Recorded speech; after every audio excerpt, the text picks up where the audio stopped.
چنانچہ احادیث میں بھی اس کا تذکرہ موجود ہے۔ حضرت جابر رضی اللہ تعالیٰ عنہ سے ایک حدیث ہے جو متفق علیہ ہے، بخاری میں بھی ہے اور مسلم میں بھی، جس کے مطابق حضور نے یہ فرمایا کہ مجھے 5 چیزیں اللہ نے ایسی دی ہیں کہ جو مجھ سے پہلے کسی نبی اور رسول کو عطا نہیں کی۔ ان میں سے پہلی یہ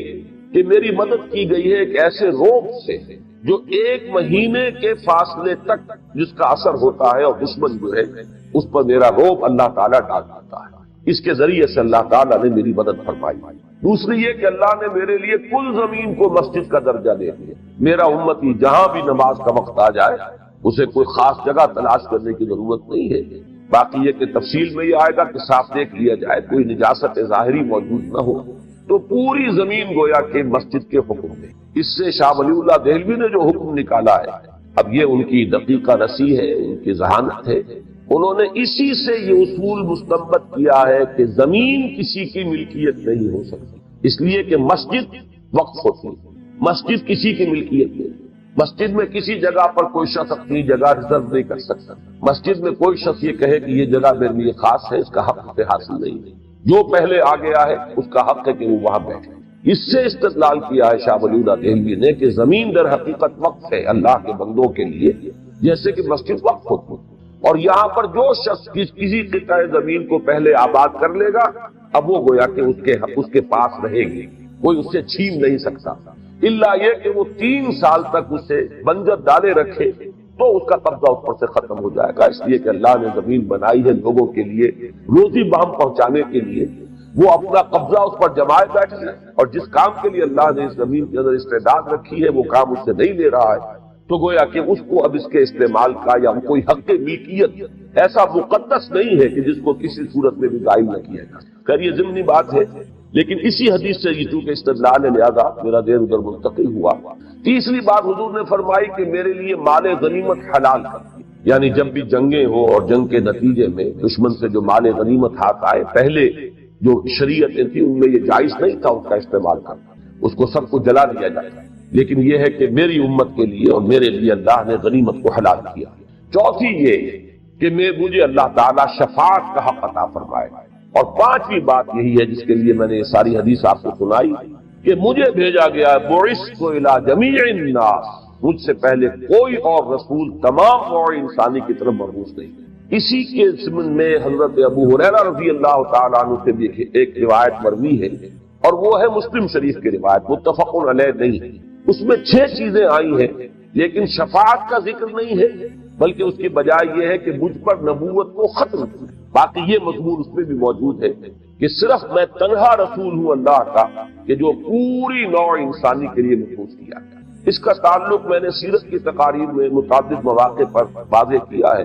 کہ اس کا تعلق در حقیقت ہماری مادی ترقی سے، جو فزیکل سائنسز کا جو ارتقاء ہوا ہے اس کے ذریعے سے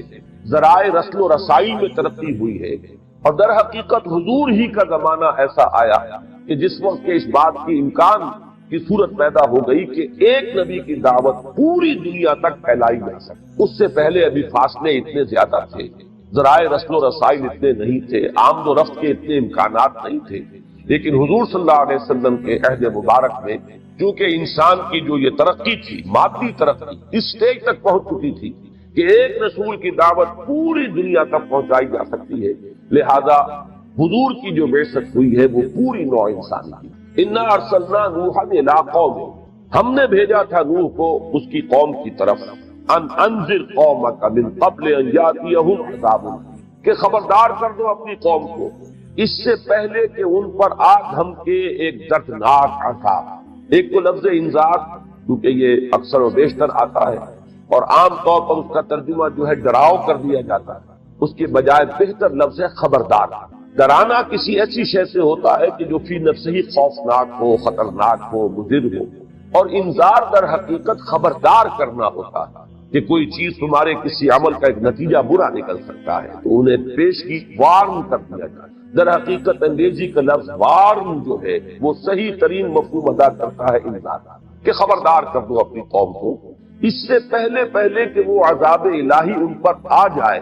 جس کے کہ گویا کہ وہ مستحق ہو چکے ہیں۔ یہ اصول سورہ بنی اسرائیل میں بیان ہوا ہے، وَمَا كُنَّا مُعَذِّبِينَ حَتَّى نَبْعَثَ رَسُولًا، اور ہمارا یہ طریقہ نہیں رہا ہے کہ عذاب بھیج دیں قوموں کے اوپر جب تک کہ ہم کسی رسول کو مبعوث نہ کریں۔ سورہ بنی اسرائیل کے دوسرے رکوع میں آیت نمبر 15 ہے وَمَا كُنَّا مُعَذِّبِينَ حَتَّىٰ نَبْعَثَ رَسُولًا۔ اس کے ضمن میں آج ہی ایک صاحب مجھ سے ملنے آئے تھے، وہ پاکستان کی انٹیلیجنس سروس کے کسی بڑے عہدے سے ریٹائر ہوئے ہیں، کہ طالب جوہری صاحب جو آج کل کچھ مفہم قرآن ٹی وی وغیرہ پر ہوتا ہے، اس میں کہیں انہوں نے گل افشانی کی ہے کہ جس تک دعوت نہ پہنچی ہو اسے عذاب نہیں دیا جا سکتا۔ اس پر جب کوئی سوال کیا گیا تو انہوں نے کہا کہ قیامت کا دن چونکہ 50,000 سال کا ہے، لہذا اس وقت ان کو دعوت پہنچا کر اور اس وقت حجت قائم کر دی جائے گی، اور اللہ تعالیٰ کا یہ قانون جو ہے کہ جب تک اتمام حجت نہ ہو عذاب نہ دیا جائے تو اس کی اس طریقے سے تکمیل کی جائے۔ اب یہ بات ایک ایسی ہے کہ اپنی جگہ پر نہایت غیر معقول بھی ہے، اس کے لیے کوئی دلیل نہ قرآن میں ہے نہ حضور صلی اللہ علیہ وسلم کے فرمودات میں ہے۔ انہوں نے یہ صاحب جو آئے تھے انہوں نے انہیں خط لکھا کہ آپ نے کیا بات کہی، اس کے لیے کوئی دلیل ہے تو لائیے۔ بہت عرصے تک تو انہوں نے جواب نہیں دیا، اس کے بعد جواب بھی دیا تو گول کر گئے کہ نہ تو اپنی بات کی انہوں نے وضاحت کی، نہ اس کے لیے دلیل پیش کی، نہ اس سے رجوع کیا۔ تو یہ بات اچھی طرح سمجھ لیجئے کہ در حقیقت عذاب دو، ایک عذاب ہے دنیا کا عذاب، یہ جو اصول ہے وَمَا كُنَّا مُعَذِّبِينَ حَتَّىٰ نَبْعَثَ رَسُولًا، یہ ہے دنیا کا عذاب، کسی قوم کو ختم کر دیں گے نسیم منسیہ، گویا کہ ثابت ہو گیا کہ اس قوم میں اب خیر کا کوئی پہلو باقی نہیں رہا۔ تو جیسے آپ دیکھتے ہیں کہ کوڑا کرکٹ جمع کیا جاتا ہے اور پھر اس کو آگ لگا دی جاتی ہے، ختم کر دیا جاتا ہے، اسی طریقے سے جب کوئی قوم ثابت کر دے کہ اب اس میں کوئی خیر نہیں، کوئی بھلائی نہیں، بلکہ اس درجے اس کی سرشت بگڑ چکی ہے کہ آئندہ نسلوں سے بھی کوئی امید نہیں، یہ بات آئے گی آج حضرت نوح علیہ السلام کی دعا میں، تو پھر یہ ہے کہ اللہ تعالیٰ کی طرف سے ایک آخری اتمام حجت کے لیے رسول مبعوث کر اور جب وہ رسول کی دعوت کو قبول کرنے سے انکار کر دیتے تھے تو ان کو نسیم منسیہ کر، یہ اس عذاب ہے۔ باقی یہ کہ آخرت کا عذاب اس میں یقیناً درجہ رہے گا کہ کس شخص تک کس درجے میں اتمام حجت ہوا، جن لوگوں تک کسی رسول کی دعوت پہنچی ہی نہیں۔ اب یہ نہیں کہ وہاں دعوت پہنچائی جائے گی میدان حشر میں، بے تکی بات ہے، وہاں تو ویسے ہی حقائق اس طرح روشن ہو چکے ہوں گے کہ ایمان لانے کے لیے ہر شخص خود بےتاب ہوگا۔ ابو جہل شاید سب سے آگے بڑھ کر ایمان لائے اور فرعون جو ہے وہ سب سے بڑے بلند بان انداز میں ایمان لائے، تو وہ بات تو بالکل غیر معقول ہے۔ البتہ جو معقول بات ہے وہ یہ ہے کہ جن لوگوں تک کسی رسول کی دعوت نہیں پہنچی، ظاہر بات ہے کہ ان کا محاسبہ صرف توحید کی اساس پر، اس لیے کہ توحید وہ شے ہے کہ جو فطرت انسانی میں مثبت ہے، جس کا عہد ہم کر کے اس دنیا میں الستو بربکم قالوا بلی، اور اس کے بعد یہ کہ اس کائنات کے چپے چپے میں توحید کے آثار موجود ہیں، برگ درختان سب در نظر ہوشیار اور غرقت افطر اصل معرفت کردگار۔ تو انسان اگر تعصب کو ہٹا کر اور تقلیدی ذہن سے آزاد ہو کر اگر ذرا غور کرے گا تو کائنات کا ذرہ ذرہ گواہی دے رہا ہے توحید۔ تو توحید تک جو شخص آ گیا ہے وہ گویا کہ وہاں اگر اس کے پاس کسی رسول کی دعوت نہیں پہنچی تو رسول پر ایمان لانے کا وہ مکلف نہیں ہوگا، البتہ توحید کی بنیاد پر اس کا محاسبہ ہوگا، اور اگر وہ شخص توحید پر قائم ہوگا تو امید ہے اللہ تعالیٰ کے فضل و کرم سے کہ اس کی نجات ہوگی اور اسے جنت میں داخلہ مل جائے گا۔ اصل وجہ یہ ہے، تو یہاں پر یہ سمجھ لیجئے کہ وَمَا كُنَّا مُعَذِّبِينَ حَتَّىٰ نَبْعَثَ رَسُولًا، اس کا تعلق در حقیقت اس عذاب استیصال سے۔ استیصال یہ لفظ بنا ہے اصل سے، اصل کہتے ہیں جڑ کو، استیصال جڑ سے اکھیڑ دینا، کسی قوم کو جڑ سے اکھیڑ دینا، اس کو بالکل نسیم منسیہ کر دینا، جیسے کہ ان 6 اقوام کا ذکر قرآن مجید میں بار بار آیا ہے، جس کے لیے الفاظ آتے ہیں کالم یغنو فیہا، ایسے ہو گئے جیسے تھے ہی، لا یرا الا مساکنہم، اب ان کے صرف مسکن نظر آ رہے ہیں، محل نظر آ رہے ہیں، جو لوگ ان میں آباد تھے اور رہ رہے تھے وہ نظر نہیں آتا، یا قطع دابر القوم الذین ظلموا، یا گویا کہ جڑ کاٹ دی گئی اس قوم کی کہ جس نے شرک اور ظلم کی روش اختیار کی۔ یہ عذاب جو ہے دنیا میں جن اقوام پر بھی آیا ہے، اللہ کا ایک قانون مستقل یہ رہا ہے کہ پہلے اپنے رسول کو بھیج کر اتمام حجت، تاکہ بات بالکل واضح ہو کر سامنے آ جائے۔ وہ رسول جو ہے وہ اپنے کردار کے اعتبار سے بھی ہر شک و شبہ سے بالا تر، اس کی صداقت اور امانت کی گواہی دشمن بھی دے رہے ہیں، اس کے اوپر کہیں کوئی شبہ کرنے کی کوئی گنجائش نہ ہو، پھر اس کا کردار بھی ایک روشن کتاب کے مانند ہو، پھر وہ اللہ کی آیات پڑھ کر ان کو سنائے، تاکہ پھر ثابت ہو جائے کہ اب بھی جو نہیں مان رہا اس میں خیر کا کوئی مادہ سرے سے موجود نہیں، تب پھر اس قوم کو ہلاک کر دیا جائے۔ تو یہ بات وہی فرمائی گئی، انا ارسلنا نوحا الی قومہ ان انذر قومک من قبل ان یاتیہم عذاب الیم، ہم نے بھیجا تھا نوح کو اس کی قوم کی طرف کہ خبردار کر دو اپنی قوم کو اس سے پہلے کہ ان پر وہ دردناک عذاب آدم کے۔ اب دیکھیے بہت ہی مختصر جو ہے تمہید ہوئی ہے، اس کے فوراً بعد حضرت نوح علیہ السلام کا ذکر شروع ہوا ہے، اور اس میں بھی زیادہ تر جو ہے ان کی فریاد، اس پوری صورت کے اندر جو ہے اس کا اکثر و بیشتر حصہ حضرت نوح علیہ السلام کی فریاد ہے اپنی قوم کے خلاف۔ لیکن یہ کہ بہرحال شروع میں انہوں نے جس انداز میں جس طریقے سے دعوت پہنچائی ہے اس کا نقشہ،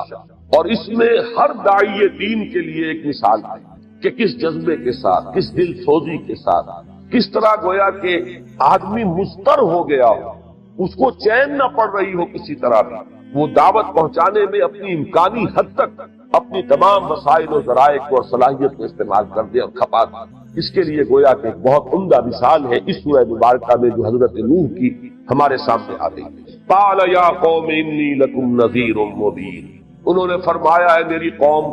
میں تمہارے لیے ایک کھلا خبردار کرنے والا، نذیر مبین یعنی یہ کہ میں جو کلام پیش کر رہا ہوں اللہ کی طرف سے، اس کے اندر بھی کوئی ابہام نہیں، کوئی ایچ پیچ نہیں۔ جیسے کل ہم نے جمعے میں سورہ کہف کی ابتدائی آیت پڑھی، الحمدللہ الذی انزل علی عبدہ الکتاب ولم یجعل لہ عوجا، کوئی ایچ پیچ نہیں، کوئی اس کے اندر ایسا نہیں کہ ایسا کلام جو ذو معنیین ہو وہ کہا جائے۔ اس لیے کہ کاہن قسم کے جو لوگ ہوتے ہیں، جوتشی قسم کے لوگ جو اپنی دکانداری چلاتے ہیں، وہ بڑے ذو معنی جملے کہتے ہیں جس کا مفہوم ادھر بھی نکل سکے ادھر بھی نکل سکے، تاکہ جو بھی نتیجہ برآمد ہو اس کے لیے جسٹیفیکیشن ان کو پہلے سے اپنے ان الفاظ کے اندر موجود رکھ لیتے ہیں۔ لیکن یہ کہ اللہ کے رسول جو بات لے کر آتے ہیں دو ٹوک واضح صریح مبین۔ دوسرے یہ کہ اس میں ذرا کمپیئر کیجئے کہ اصل میں عرب میں ایک رواج تھا، کیونکہ آپ کو معلوم ہے کہ قبائلی زندگی اور ٹرائبل ریڈز ہوتی تھی، ایک دوسرے پر غارت دری کرتے تھے، حملے کرتے تھے، تو سب سے بڑی خبر وہاں یہ ہوتی تھی کہ کوئی قبیلے کا شخص کو اطلاع مل گئی ہو کہ فلاں قبیلہ ہم پر حملہ کرنے والا ہے۔ اب اس کو لیے گویا کہ ایمرجنسی ہوتی تھی کہ جلد از جلد وہ اپنی پوری قوم کو متنبع کر دے کہ وہ تیار ہے۔ اس کے لیے ان کے ہاں ایک رواج تھا کہ کوئی شخص جس کے پاس ایسی کوئی خبر پہنچتی تھی وہ اپنے کپڑے پھاڑ کر اور ننگا ہو کر بالکل عریاں کسی بلند مقام پر کھڑا ہوتا تھا اور چیختا تھا واہ صباحا،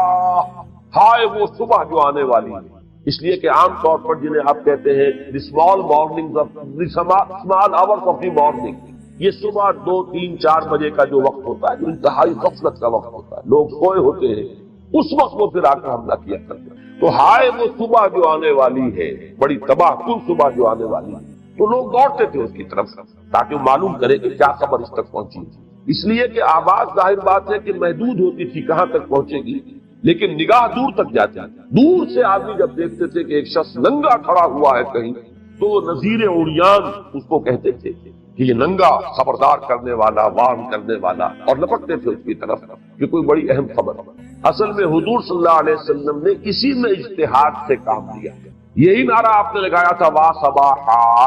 جب آپ کو ہے صفا پر کھڑے ہوئے ہیں، جب حکم آیا تھا کہ فاصبر بما تؤمر، اب آپ ڈنکے کی چوٹ کہیے جو کچھ کہنا ہے۔ اس سے پہلے 3 برس تک حضور نے صرف پرسنل کانٹیکٹ کے ذریعے سے، اسے خفیہ نہ کہیں، انڈر گراؤنڈ نہ کہیں، یہ الفاظ غلط ہے، لیکن صرف پرسنل کانٹیکٹ کے ذریعے سے بات جو ہے آگے بڑھائی تھی۔ لیکن پھر جب حکم ہوا فاصبر بما تؤمر، تو اب حضور نے یہی شکل اختیار کی، بلندی پر کھڑے ہو گئے کوہ صفا پر، وہاں آپ نے نعرہ لگایا وا صباحا۔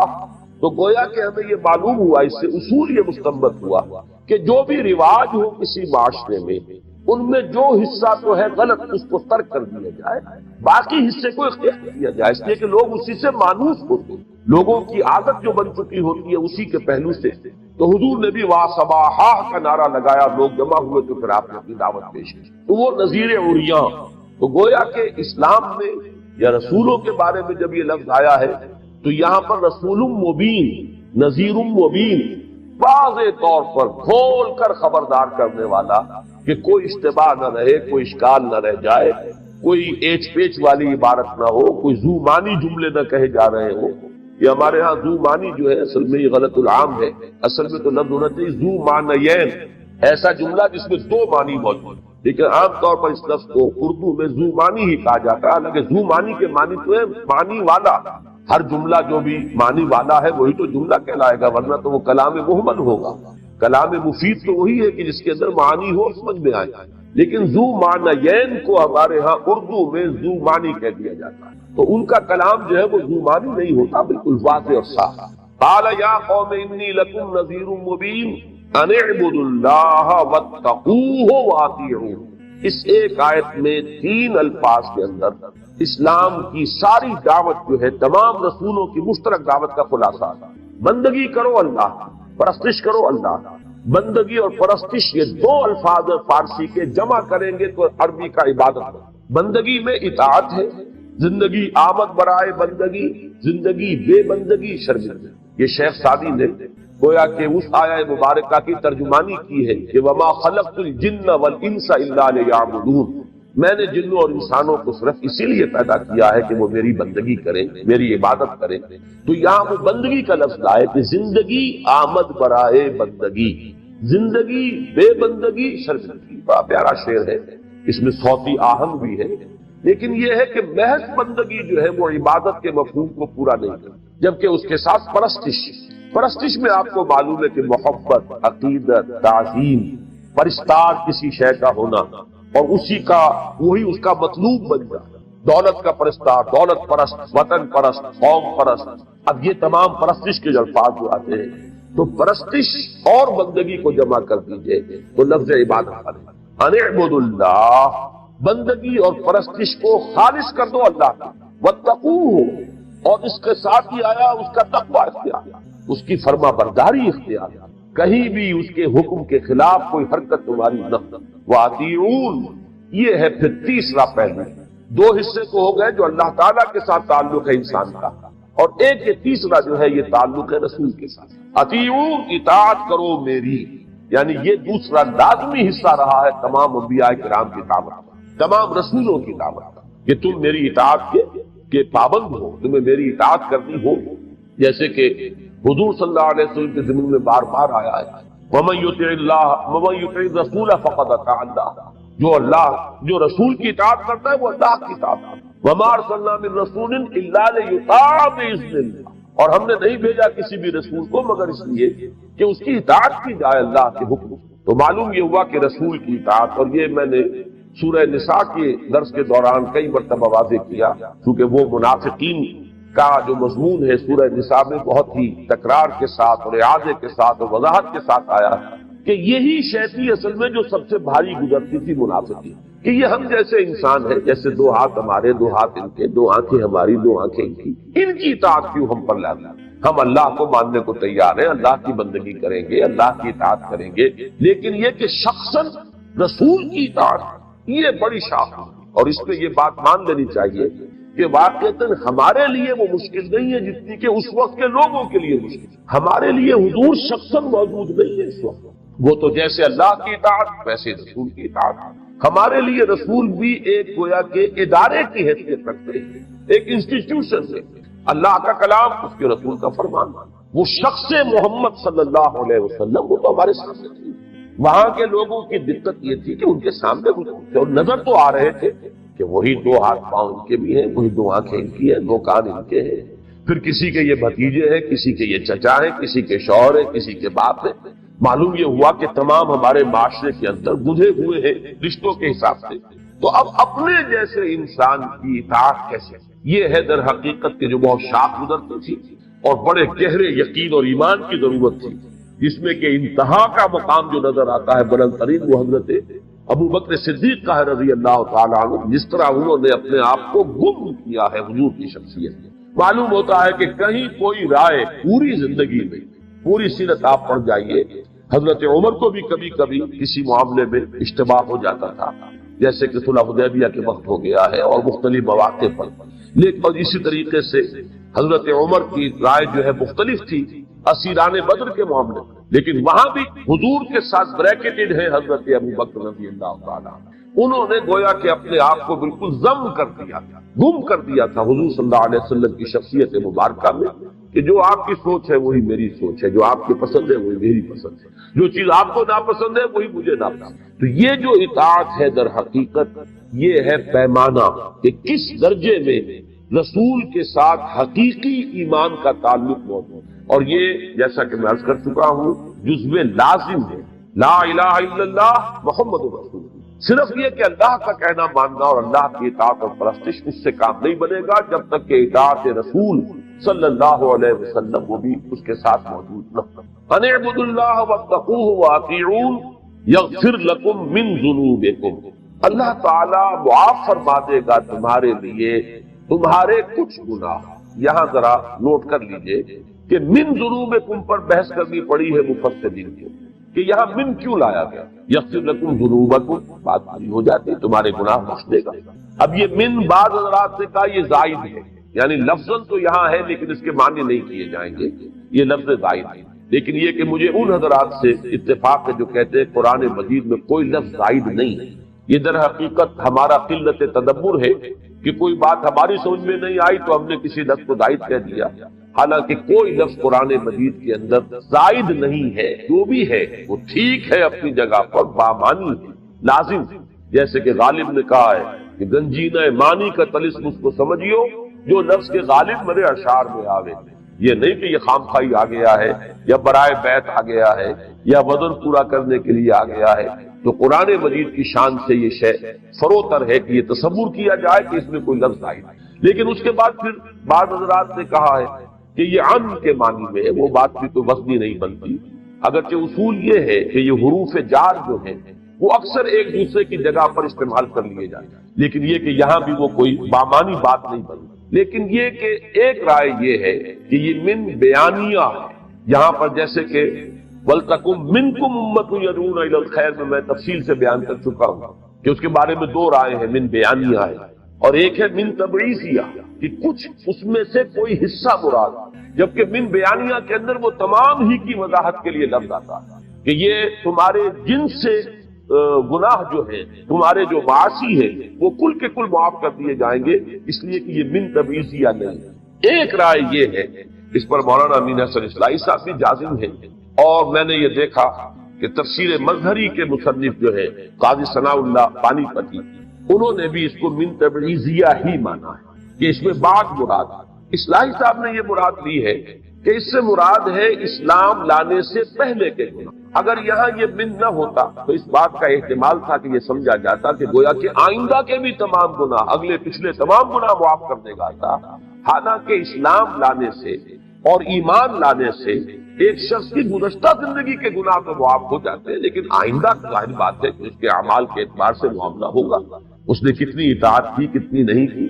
اس کا ایک بڑا دلچسپ واقعہ ہے حضرت عمرو بن العاص کا رضی اللہ تعالی عنہ۔ وہ جب حضور کے پاس حاضر ہوئے تھے ایمان لانے کے لیے تو انہوں نے کہا حضور ہاتھ بڑھائیے، میں آپ سے بیعت اسلام کرنا چاہتا ہوں۔ حضور نے اپنا داہنا ہاتھ بڑھا دیا،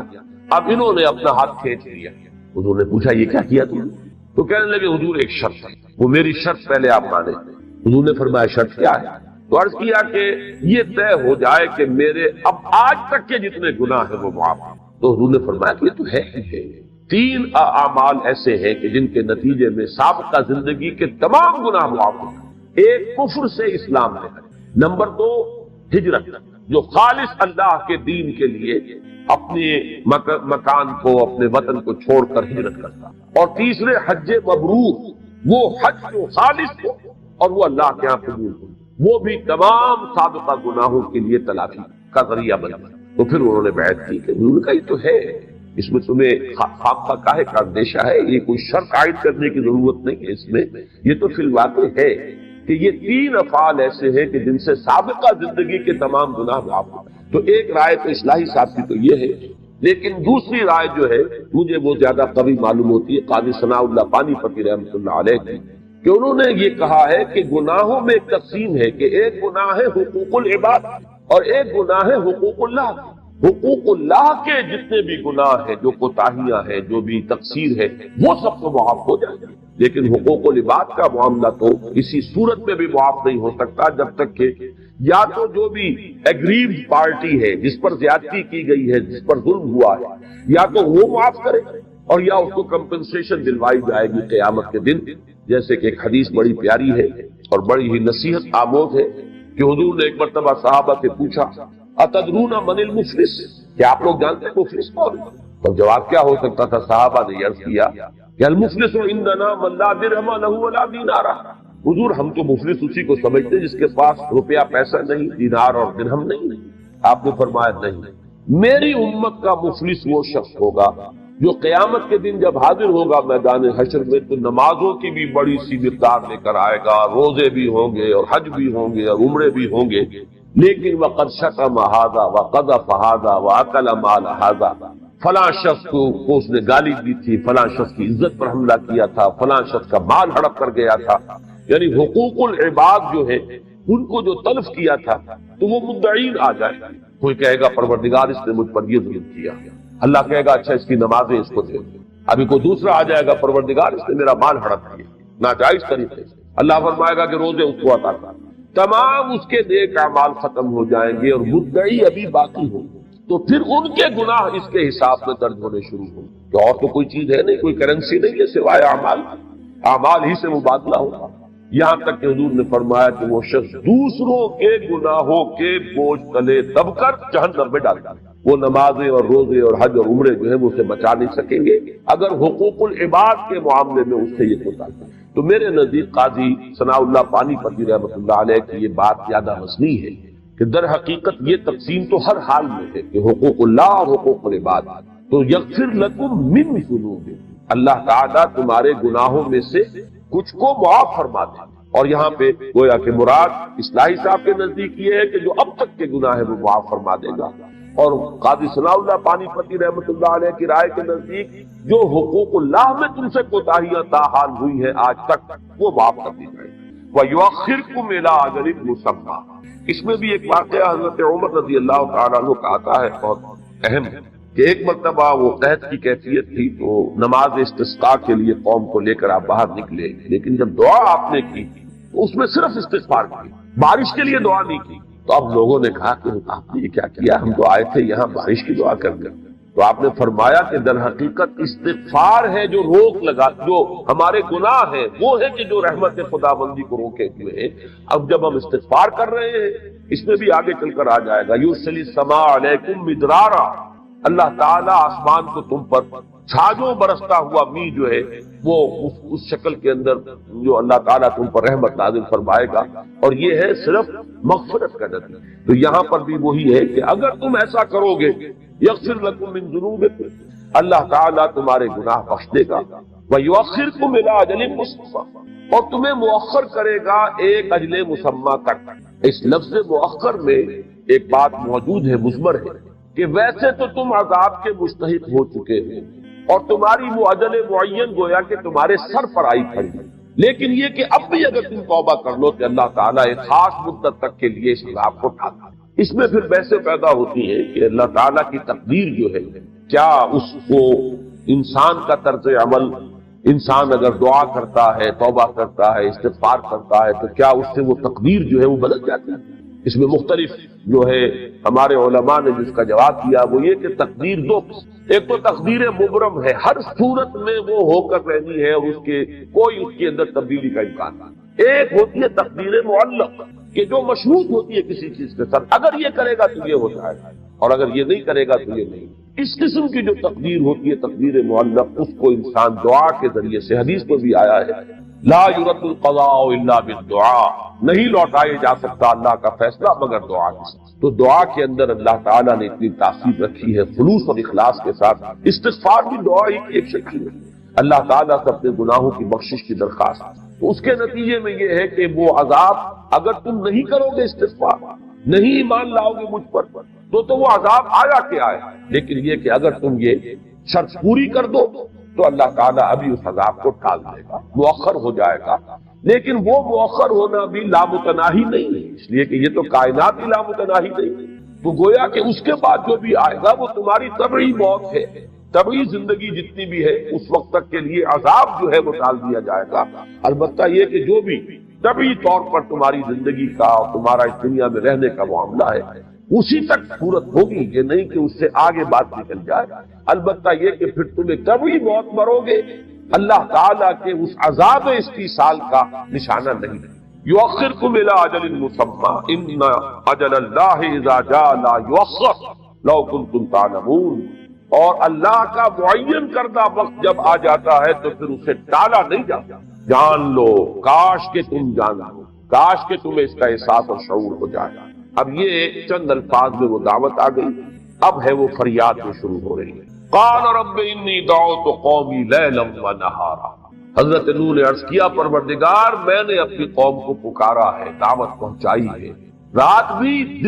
دن رات میں لگا، میں نے کوئی وقت جو ہے مستثنا نہیں رکھا، ہمہ وقت میں اس کام میں لگا رہا ہوں۔ جیسے ہمارے ہاں وہ ہمہ وقتی کارکن کی ایک اصطلاح ہے کہ پروردگار میں نے ہمہ وقت یہ کام کیا ہے، میں نے دن دیکھا ہے نہ رات دیکھی ہے، میں نے کوئی اپنے آرام یا چین کی فکر نہیں کی ہے۔ دعوت قومی لیلا ونہارا فلم یزدہم دعائی الا فرارا، لیکن نہیں اضافہ کیا ان کے رویے نے، میری اس دعوت نے اور میری ان کے پیچھے اس طریقے سے لگے رہنے نے، مگر فرار، یہ اور بھاگے اور مجھ سے جو ہے دور ہونے کی انہوں نے کوشش کی، بجائے اس کے قریب آ گئے۔ جیسے کہ وہ غالب کا ایک شعر ہے کہ جتنا کھینچتا ہوں اور کھینچتا جائے ہے مجھ سے، میں نے جتنا بلایا تیری طرف یہ اور بھاگے مجھ سے بھی اور پھر سے۔ فلم یزدہم دعائی الا فرارا، ان کا یہ نفور، ان کا یہ استکبار، ان کا یہ فرار پڑتا تھا۔ وَإِنِّي كُلَّمَا دَعَوْتُهُمْ لِتَغْفِرَ لَهُمْ، اور میں نے جب بھی کبھی جب ان کو پکارا، ان کو دعوت دی تاکہ پروردگار تو انہیں معاف فرما دے، ان کے گناہوں کی مغفرت فرما دے، یعنی تاکہ یہ دعوت قبول کرے، استغفار کرے، ایمان لے آئے اور اس کے نتیجے میں تیری مغفرت کے مستحق بن جائے۔ تو یہ گویا کہ اس میں مضمون جو ہے مضمر ہے، اس کو کھولیں گے تو بات پوری یوں ہوگی۔ وَإِنِّي كُلَّمَا دَعَوْتُهُمْ، جب بھی اور جس طرح بھی میں نے انہیں پکارا تاکہ یہ ایمان لائیں، استغفار کریں اور تیری مغفرت کے مستحق بن جائیں، لِتَغْفِرَ لَهُمْ، تاکہ تو انہیں بخش دے، جَعَلُوا أَصَابِعَهُمْ فِي آذَانِهِمْ وَاسْتَغْشَوْا ثِيَابَهُمْ وَأَصَرُّوا وَاسْتَكْبَرُوا اسْتِكْبَارًا، تو انہوں نے اپنی انگلیاں اپنے کانوں میں ٹھوس لی۔ اب دیکھیے یہ ان کو در حقیقت ان آیات میں آئینہ دکھایا جا رہا ہے قریش کو کہ تم یہی کچھ کر رہے ہو آج محمد کے ساتھ صلی اللہ علیہ وسلم۔ آپ کے علم میں ہوگا، یہ تفسیر جو سیرت میں یہ روایات موجود ہیں کہ حضور جب نکلتے تھے اپنی دعوت کے لیے تو خود ابو لہب حقیقی چچا وہ اپنے کانوں میں روئی ٹھوس کر اور انگلیاں ٹھوس کر پیچھے پیچھے چلتا تھا شور مچاتا ہوا کہ لوگوں ان کی بات نہ سننا، یہ جادوگر ہے، اگر اس کی بات تمہارے کانوں میں پڑ گئی تمہارے دل کی حالت تبدیل ہو جائے گا۔ تو خود بھی اپنے کانوں کے اندر انگلیاں ٹھوسے ہوتا تھا تاکہ کوئی بات جو ہے کلام اللہ کا کوئی جملہ جو ہے وہ اس کے کانوں میں نہ پڑ جائے اور وہاں سے ہو کر وہ دل تک نہ اتر جائے اور اس کی کیفیت تبدیل نہ ہو۔ تو در حقیقت یہ تصویر ہے اس معاشرے کی اور وہ طرز عمل کے جو اس وقت لوگ حضور صلی اللہ علیہ وسلم کے ساتھ روا رکھتے ہیں، اور جس کے نتیجے میں کہ وہ بات جو میں نے عرض کی ہے سأل سائل بعذاب واقع، حضور صلی اللہ علیہ وسلم نے بھی ان کے اس طرز عمل سے مایوس ہو کر گویا کہ اللہ تعالیٰ سے یہ درخواست کی کہ پروردگار اب انہوں نے ٹھکرانے کا، انکار کرنے کا، اعراض کا آخری جو ہے وہ حق ادا کر دیا ہے، لہذا اب یہ مستحق ہو چکے ہیں عذاب۔ وَإِنِّي كُلَّمَا دَعَوْتُهُمْ لِتَغْفِرَ لَهُمْ جَعَلُوا أَصَابِعَهُمْ فِي آذَانِهِمْ وَاسْتَغْشَوْا ثِيَابَهُمْ، انہوں نے اپنے کانوں میں اپنی انگلیاں ٹھوس لی اور اپنے کپڑے اپنے اوپر اوڑھ لیے، لپیٹ لیے۔ اب اس کے دو معنی ہو سکتے ہیں، ایک تو یہ کہ وہ دیکھنا بھی نہیں چاہتے تھے حضور، تو جس طریقے سے اعراض کرتے ہوئے اظہار نفرت کے طور پر کوئی شخص منہ پھیر لیتا ہے، کوئی شخص اپنا چادر جو ہے اس طریقے سے جو ہے لپیٹ لے کہ میں نہ آپ کو دیکھنا چاہتا ہوں نہ آپ کی بات سننا چاہتا ہوں۔ اور ایک یہ بھی ہو سکتا ہے کہ کانوں میں انگلیاں ٹھوسنے کے بعد بھی امکان رہتا ہو کہ کہیں کوئی بات جو ہے وہ میرے کان میں پڑ ہی نہ جائے، تو مزید یہ کہ کپڑے کو بھی اور اوپر سے کس لیا جائے۔ وَاسْتَغْشَوْا ثِيَابَهُمْ، اوڑھ لیے انہوں نے، لپیٹ لیے اپنے گرد اپنے کپڑے اپنی چادریں۔ وَأَصَرُّوا وَاسْتَكْبَرُوا اسْتِكْبَارًا، اصرار یہاں اب صاد سے آیا ہے، اس کے معنی ہے ضد کرنا، ہٹ کرنی، ڈٹ جانا غلط بات کے اوپر، اڑ جانا۔ وَأَصَرُّوا، انہوں نے اصرار کیا ہے، یہ جم گئے ہیں، جامد ہو کر رہ گئے کہ زمین جنبت نہ جنبت گل محمد۔ وَاسْتَكْبَرُوا اسْتِكْبَارًا، انہوں نے بڑا استکبار کیا ہے۔ اس سورہ مبارکہ میں یہ مصدر جو آ رہا ہے بار بار آپ دیکھیں گے یہ مفعول مطلق یہ تاکید کے لیے ہوتا ہے، فعل کے ساتھ اس فعل کا مصدر جب لایا جاتا ہے حالت نصبی میں تو گویا کہ اس فعل کی ایک ایسی تصویر جو انتہائی شدت کی ہو اپنی اصل حقیقت کے اعتبار سے، واستکبروا استکبارا، انہوں نے تکبر کیا جیسے کہ تکبر کیا جاتا ہے، انہوں نے آخری درجے میں تکبر کیا، بات سننے سے انکار کیا، ٹھکرا دیا ہے میری دعوت کو، میری بات سننے کے بھی روادار نہیں رہے۔ وَإِنِّي كُلَّمَا دَعَوْتُهُمْ لِتَغْفِرَ لَهُمْ جَعَلُوا أَصَابِعَهُمْ فِي آذَانِهِمْ وَاسْتَغْشَوْا ثِيَابَهُمْ وَأَصَرُّوا وَاسْتَكْبَرُوا اسْتِكْبَارًا ثُمَّ إِنِّي دَعَوْتُهُمْ جِهَارًا ثُمَّ إِنِّي أَعْلَنْتُ لَهُمْ وَأَسْرَرْتُ لَهُمْ إِسْرَارًا، پھر میں نے ان کو پکارا ہے بلند آواز سے۔ یہ جہری نماز اور سری نماز یہ تو ہمارے ہاں ہے نا، جہری ظہر عصر کی جو ہے یہ سری ہے، جہری رکعتیں اور سری رکعتیں، تو اس کو ذہن میں رکھیے، ایک ہے آواز سے بلند آواز سے، اور ایک ہے جا کر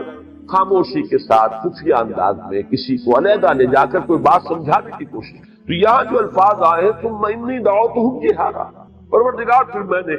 اس سے گویا کہ یہ نتیجہ نکلتا ہے کہ پہلے جس دعوت کا ذکر ہے وہ پرسنل کانٹیکٹ والا نہیں، اس لیے کہ ثم کا لفظ آیا، ثم در حقیقت تراخی کے لیے آتا ہے، پہلے کسی بات کے بعد پھر جو بات آئے گی وہ لفظ ثم کے ساتھ آئے گا۔ اس کا مطلب یہ ہے کہ پہلے، اور یہ بالکل وہی بات ہے جو سیرت النبی میں ہمیں ملتی ہے کہ 3 برس تک حضور نے صلی اللہ علیہ وسلم،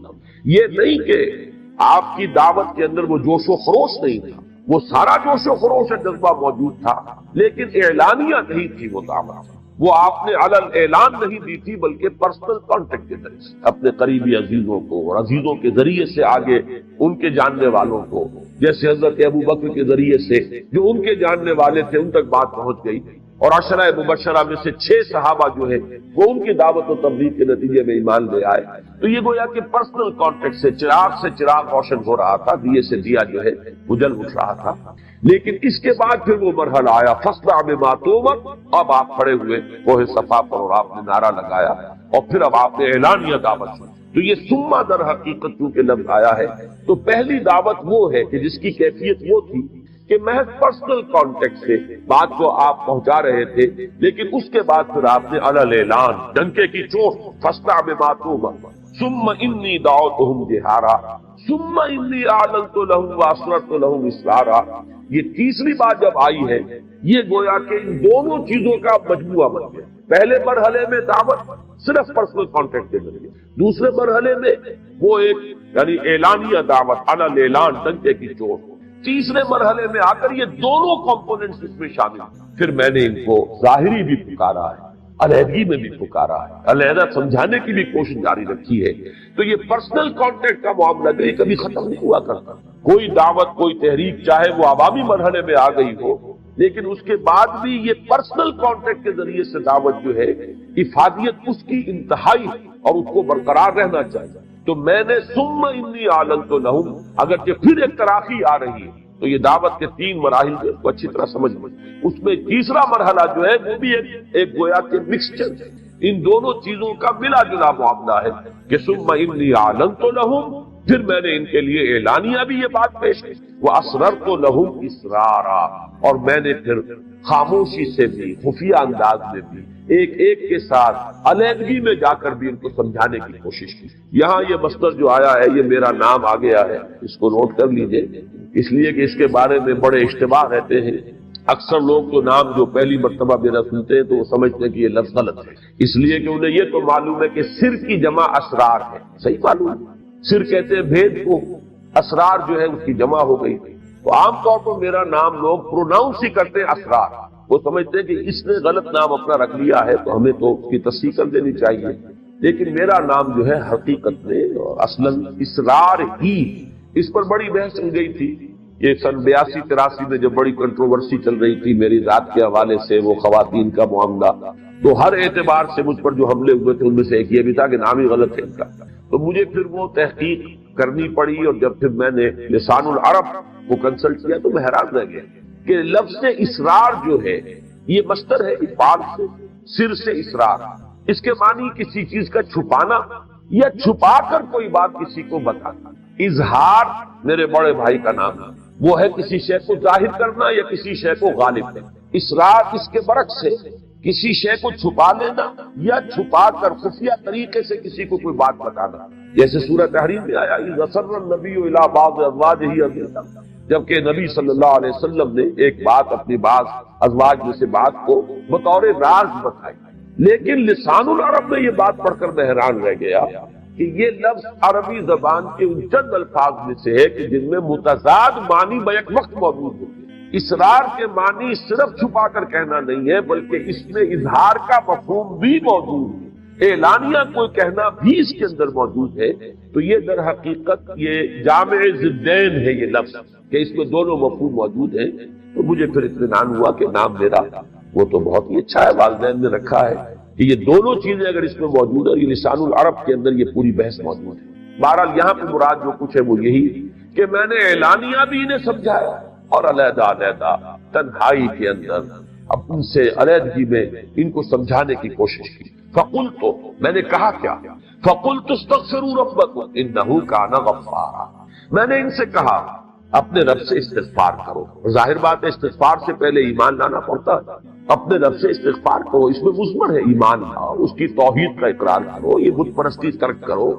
انہ کان غفارا، بہت اہم بات ہے جو اس کے اندر مضمر ہے، وہ بہت ہی معاف کرنے والا ہے۔ اس لیے کہ یہ سارا مشرکانہ نظام جو دنیا میں بنتا رہا ہے، اس کے در حقیقت جو انڈر لائن اس کی فلسفی ہے، اس کی بنیاد کے اندر جو فکر کام کرتا ہے وہ یہ ہے کہ اللہ تو بہت دور ہے، بہت دور ہے، وراء الورا ثم وراء الورا، ہم بڑے پستی کے مکین ہیں، ہم تو ہیچ ہیں، ہماری بات تو وہاں تک پہنچ نہیں سکتی،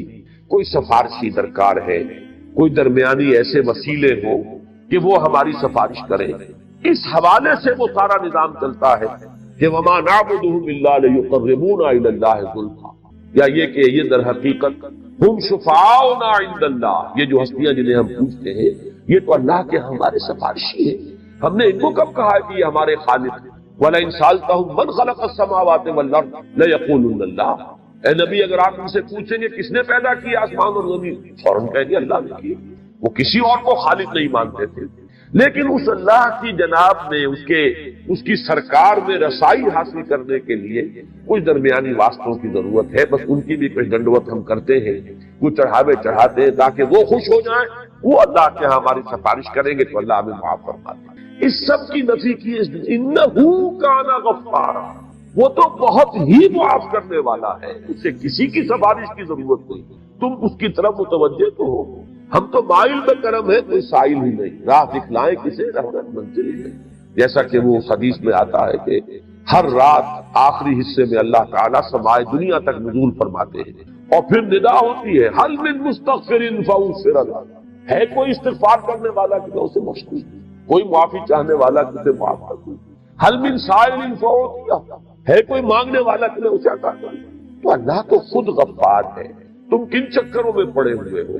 اپنا عمل درست نہیں کرنا، حرام خوری کو جاری رکھنا، اپنے غلط طرز عمل کو برقرار رکھنا اور تلاش کرنا ادھر ادھر کوئی سفارشی، کوئی ذرائع، کوئی وسائل، کوئی وسیلہ،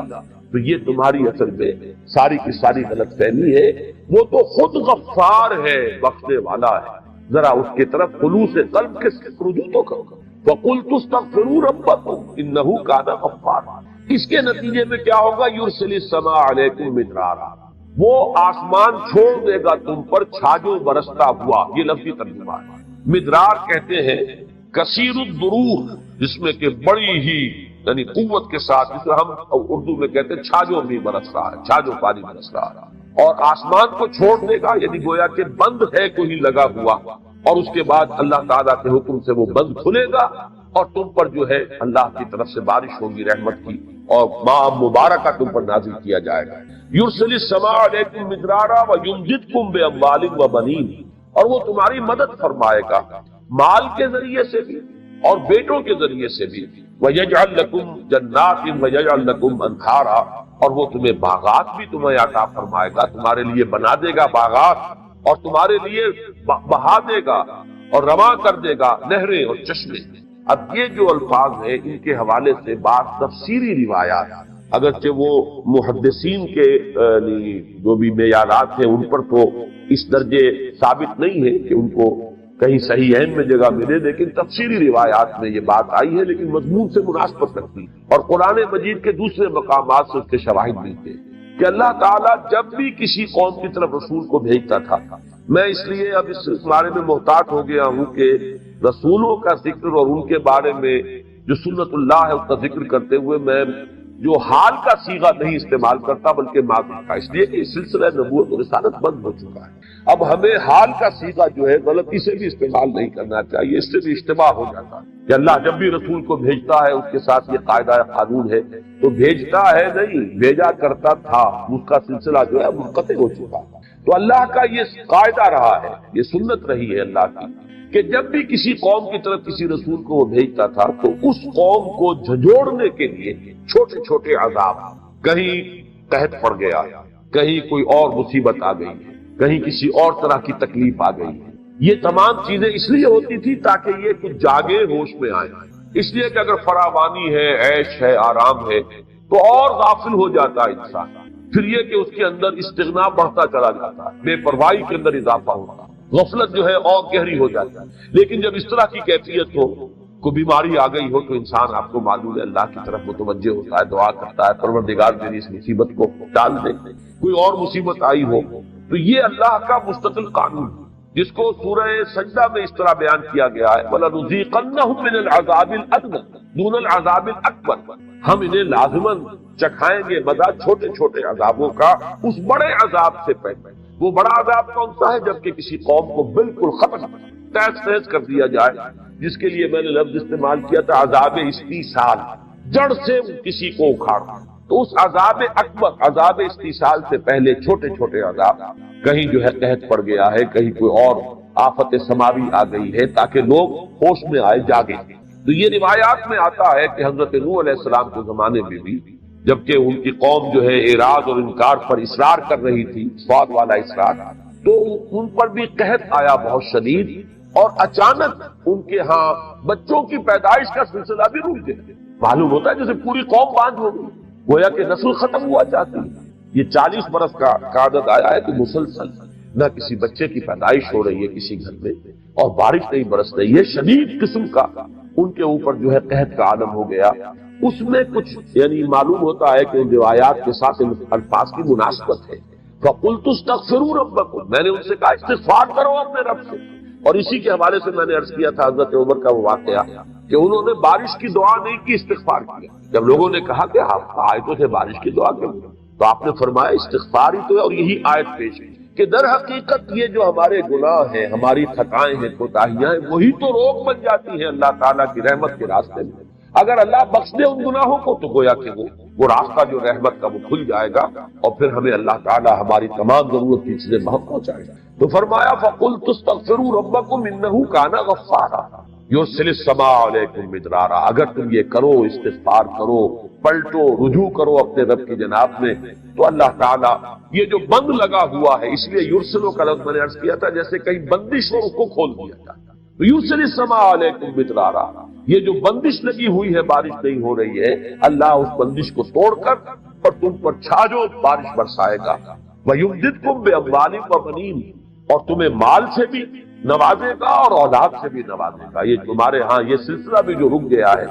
اس کے لیے اللہ تعالیٰ جو ہے اس سلسلے کو جاری فرمائے گا۔ وَيَجْعَلْ لَكُمْ جَنَّاتٍ وَيَجْعَلْ لَكُمْ أَنْهَارًا، اور تمہارے لیے باغات بھی بنا دے گا اور نہریں اور چشمے رواں کر دے گا۔ مَا لَكُمْ لَا تَرْجُونَ لِلَّهِ وَقَارًا، اب جو انداز ہے وہ تشویق کا، ترغیب کا، بڑی ہی دل سوزی کے ساتھ ان کو بلانے کا، یہ آیت جو ہے اس میں جلالی انداز ہے۔ مَا لَكُمْ لَا تَرْجُونَ لِلَّهِ وَقَارًا، تمہیں کیا ہو گیا؟ تم اللہ تعالیٰ کے جلال کا کوئی اندیشہ نہیں رکھتے، اللہ تعالیٰ کی غیرت کہیں جوش میں نہ آ جائے۔ تم جس طریقے سے اکڑ رہے ہو، جس طریقے سے استکبار کر رہے ہو، جس طرح میری دعوت کو رد کر رہے ہو، اعراض کر رہے ہو، تمہیں کوئی اندیشہ نہیں رہا کہ اللہ تعالیٰ جہاں رؤوف ہے، ودود ہے، رحیم ہے، وہیں پھر ذو انتقام بھی ہے، شدید الانتقام، بہت سخت انتقام لینے والا، سخت سزا دینے والا، شدید العقاب۔ تو یہاں وقارا، اللہ کی شان جلالی، اللہ کی عظمت کا ظہور نہ ہو جائے کہیں، اور اللہ تعالیٰ کی وہ غیرت جو ہے وہ کہیں جوش میں نہ آ جائے، کہ جس کے نتیجے میں تمہیں نسیم منسیہ کر دیا جائے. ما لکم لا ترجون للہ وقارا، تمہیں کوئی اندیشہ نہیں رہا، تمہیں کوئی خیال نہیں، تمہیں کوئی گمان نہیں رہا، تمہیں کوئی توقع نہیں ہے کہ اللہ تعالیٰ کا جلال جو ہے کہیں وہ ظاہر نہ ہو جائے. وقد خلقکم اطوارا، حالانکہ اس نے تمہیں پیدا فرمایا ہے جیسے کہ تم جانتے ہو کہ ایک کیفیت کے بعد دوسری، دوسری کے بعد تیسری، جیسے کہ سورہ حج میں اور سورہ مومنون میں آیا ہے وَلَقَدْ خَلَقْنَا الْإِنسَانَ مِنْ سُلَالَةٍ مِنْ طِينٍ ثُمَّ جَعَلْنَاهُ نُطْفَةً فِي قَرَارٍ مَكِينٍ ثُمَّ خَلَقْنَا النُّطْفَةَ عَلَقَةً فَخَلَقْنَا الْعَلَقَةَ مُضْغَةً فَخَلَقْنَا الْمُضْغَةَ عِظَامًا فَكَسَوْنَا الْعِظَامَ لَحْمًا ثُمَّ أَنشَأْنَاهُ خَلْقًا آخَرَ فَتَبَارَكَ اللَّهُ أَحْسَنُ الْخَالِقِينَ. تو یہ دو صورتیں جو آپس میں جوڑے کی حیثیت رکھتی ہیں، سورہ حج اور سورہ مومنون، ان میں آپ دیکھیں گے کہ مضمون انہی دو صورتوں میں بڑی خوبصورتی کے ساتھ آیا ہے. پہلے رکوع میں وہاں بھی ہے اور پہلے ہی رکوع میں سورہ مومنون میں بھی ہے. قد خلقکم اطوارا، طورن بعد طور، ایک کیفیت کے بعد دوسری، دوسری کے بعد تیسری، تمہیں کہاں سے کہاں پہنچا دیا ہے گندے پانی کی بوند سے، اور تمہیں ایک انسان بنا کر کھڑا کر دیا ہے. اتنی اعلیٰ صلاحیتیں تمہارے اندر ودیت کرتی ہیں. علم ترو کیف خلق اللہ سبع سماوات طباقا، کیا تم نے دیکھا نہیں، کیا تم نے غور نہیں کیا کیسے بنا دی اللہ تعالیٰ نے 7 آسمان تہ بر تہ. ان کے بارے میں ہر جگہ جہاں بھی الفاظ آتے ہیں میں عرض کرتا رہا ہوں کہ تاحال ان الفاظ کی حقیقت ہم پر منکشف نہیں. ہمارا علم جو ہے، جو بھی اس کاسمولوجی جسے آپ کہتے ہیں یا ایسٹرونومی، اس کا علم ابھی یہاں تک نہیں پہنچا ہے کہ یہ حقیقت. لیکن ایمان ہمارا ہے کہ وقت آئے گا کہ معلوم ہوگا جب اور انسان کا علم بڑھے گا کہ یہ ہے وہ حقیقت جس کو 7 آسمانوں کی شکل میں اور اس طریقے سے قرآن مجید نے بار بار بیان کیا ہے. تاحال ہم اس کی اصل حقیقت کو جاننے سے قاصر ہیں اور ہمارے لیے ممکن نہیں ہے. یہاں پر ایمان بالغیب اور قرآن مجید پر پورا اعتماد اور یقین، بس یہی ہمارا سہارا ہے. 7 آسمان طباقہ، ایک دوسرے پر تہ بر تہ. وجعل القمر فیہن نورا، اور ان آسمانوں میں رکھ دیا اس نے چاند کو ایک روشن قندیل بنا کر. وجعل الشمس سراجا، اور اس نے بنا دیا ہے سورج کو ایک چراغ. یہ جو لفظ ہے چاند اور سورج کا جو تقابل قرآن مجید میں آتا ہے، یہ سورہ فرقان کے آخری رکوع میں بھی ہے. تبارک الذی جعل فی السماء بروجا وجعل فیہا سراجا وقمرا منیرا. سورج کو ہمیشہ کہا گیا چراغ. چراغ وہ ہے کہ جس میں کمبسٹن کا عمل جو ہے، عمل احراق، جلنے کا عمل ہو رہا ہو، اس میں نور بھی ہے، حرارت. تو چونکہ اب سائنس ہماری جو ہے وہ اس بات کو واضح طور پر جانتی ہے. سورج تو بہت بڑی بھٹی ہے، ایسی بھٹی جس کا کہ ہم تصور ہی نہیں کر سکتے. وہاں سے ہی یہ حرارت اور یہ جو نور کا جو بھی طوفان ہے وہ نکلتا ہے. لیکن چاند میں کوئی عمل نہیں ہے کمبسٹن کا، وہ تو ٹھنڈی شے ہے. اس کے اندر جو روشنی ہے وہ بھی ریفلیکٹ ہو رہی ہے سورج کی روشنی، اس کے اندر اپنی روشنی بھی نہیں. تو چاند اور سورج کے مابین جو فرق ہے قرآن مجید نے اس کو بڑے نمایاں انداز میں، چاند کو کہا ہے وہ منور ہے، منیر ہے، روشن ہے، لیکن سورج جو ہے وہ چراغ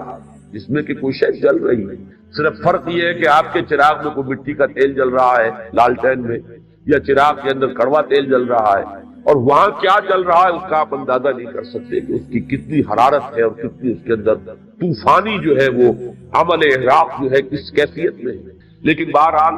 جہاں تک دو الفاظ کا تعلق ہے وہ صحیح منطبق ہوتے ہیں. وجعل القمر فیہن نور، اور اس نے ان آسمانوں کے اندر یہ ایک قندیل روشن کر دی ہے یہ چاند کی.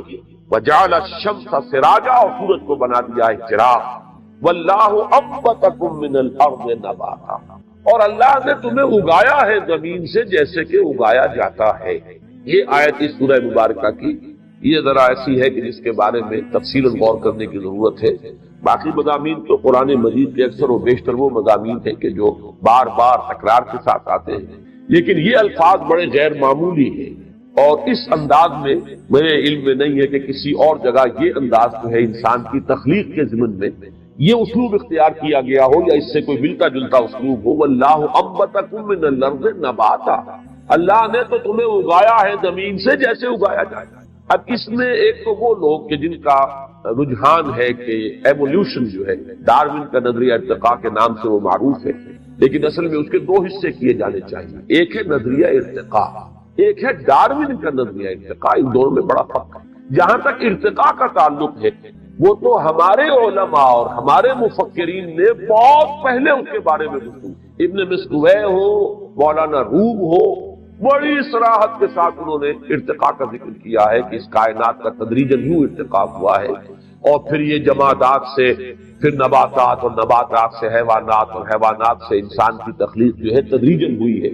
تو ارتقاء کے ماننے والے تو بہت لوگ ہیں۔ ڈارون کا نظریہ ارتقاء در حقیقت وہ ارتقاء کی جو میکینزم ہے، اس کی جو شکل ہے، جو اس کا پروسیس بنتا ہے، اس کی توجیہ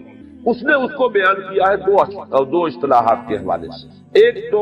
اسٹرگل فار ایگزسٹنس اور ایڈیپٹیشن، کہ تمام اس دنیا کے اندر حیوانات کے مابین ایک کشمکش جاری ہے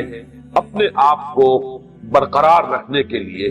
چیزیں کم ہیں، کمپٹیشن بہت ہے، تو جو بھی ان میں سے سروائیول آف دی فٹسٹ، جو اس میں سے نہایت فٹ ہوگا وہی سروائیو کرے گا، باقی ختم ہو جائے گا۔ تو حالات جب بدلتے ہیں تو جو اپنے اندر حالات کے ساتھ سازگاری پیدا کر کے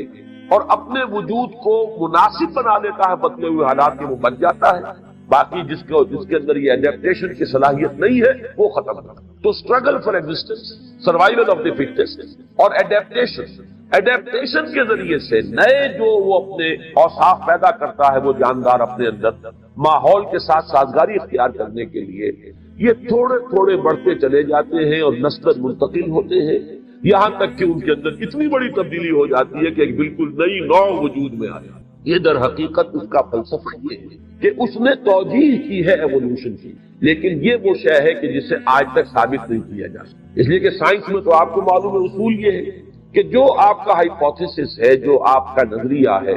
اس نظریے میں جو چیز بنیادی ہے اسے آپ ایکسپیریمنٹ سے ثابت کر دیں،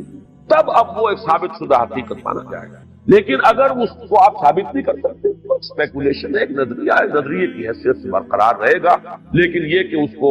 لوگ رد بھی کریں گے۔ چنانچہ ڈارون کا نظریہ جو ہے وہ خود بایولوجی کے میدان میں رد کیا گیا، اور بہت سے دوسرے متبادل جو ہے نظریات پیش کیے گئے، اس لیے کہ یہ ثابت نہیں ہو سکا کہ ایکوائرڈ کریکٹر جو ہوتا ہے، کوئی حیوان اپنے اندر جو نئی چیز پیدا کرتا ہے، وہ آیا نسلاً منتقل ہو سکتی ہے؟ وہ آگے نسلاً منتقل نہیں ہوتی، وہ اس انڈیویجول تک رہ جاتی ہے، بات آگے نسلاً منتقل نہیں۔ اگر تو یہ ثابت کر دیا جائے ایکسپیریمنٹیشن سے کہ منتقل ہو سکتی ہے، تب تو